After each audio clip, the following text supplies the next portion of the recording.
Selamat malam Bu, perkenalkan nama saya Putri Jelita. Saya dari kelas 10 MIPA 3. Di sini saya akan mempresentasikan materi tentang kedudukan dan fungsi Kementerian Negara Republik Indonesia dan lembaga pemerintah non-kementerian. 1.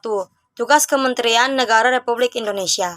Dalam sistem presidensial, kedudukan presiden yang sangat kuat karena ia merupakan kepala negara sekaligus sebagai kepala pemerintahan.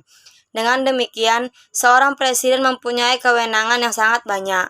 Latar belakang, tugas dan kewenangan presiden yang sangat banyak ini tidak mungkin dikerjakan sendiri. Oleh karena itu, presiden memerlukan orang lain untuk membantunya. Dalam melaksanakan tugasnya, Presiden Republik Indonesia dibantu oleh seorang wakil presiden yang dipilih bersamaan dengan melalui pemilihan umum, serta membentuk beberapa kementerian negara yang dipimpin oleh menteri-menteri negara. Hal ini telah diatur pada pasal 17 Undang-Undang Dasar 1945 yang menyatakan 1. Presiden dibantu oleh menteri-menteri negara. 2. Menteri-menteri itu diangkat dan diberhentikan oleh Presiden. 3. Setiap menteri membidangi urusan tertentu dalam pemerintahan. 4. Pembentukan, pengubahan, dan pembubaran kementerian negara diatur dalam undang-undang. Kementerian Negara Republik Indonesia mempunyai tugas menyelenggarakan urusan tertentu dalam pemerintahan di bawahnya dan bertanggung jawab kepada Presiden dalam menyelenggarakan pemerintahan negara. Pasal 17 ayat 3 Undang-Undang Dasar NRI tahun 1945 menyebutkan bahwa setiap menteri membidangi urusan tertentu dalam pemerintahan. Dengan kata lain, setiap kementerian negara masing-masing mempunyai tugas sendiri. 2. Klasifikasi Kementerian Negara Republik Indonesia. Kementerian Negara Republik Indonesia dapat diklasifikasi berdasarkan urusan pemerintah yang ditanganinya.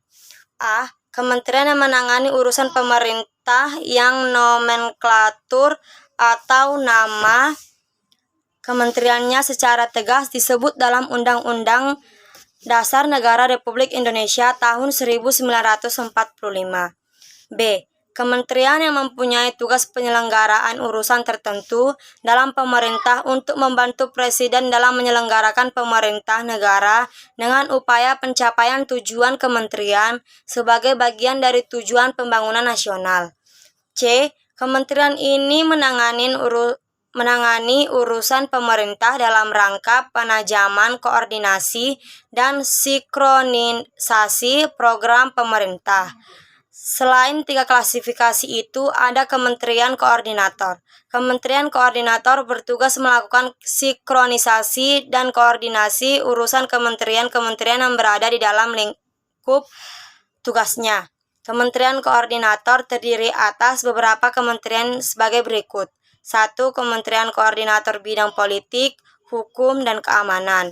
2. Kementerian Koordinator Bidang Perekonomian. 3. Kementerian Koordinator Bidang Pembangunan Manusia dan Kebudayaan. 4. Kementerian Koordinator Bidang Kemaritiman. 3. Lembaga Pemerintah Non-Kementerian.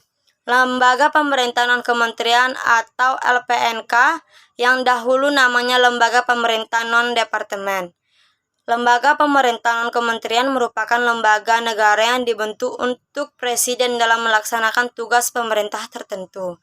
Lembaga pemerintah non-kementerian berasa di bawah presiden dan bertanggung jawab langsung kepada presiden melalui atau pejabat setingkat menteri yang terkait.